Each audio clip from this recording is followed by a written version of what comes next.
كل نفس ذائقة الموت وإنما توفون أجوركم يوم القيامة فمن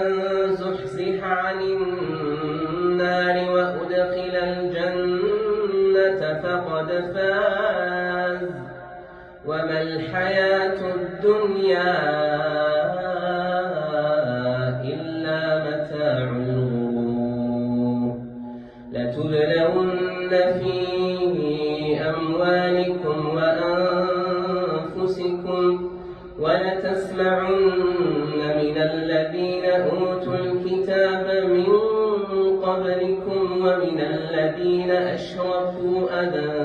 كثيرا وإن تصبروا وتتقوا فإن ذلك من عزم الأمور.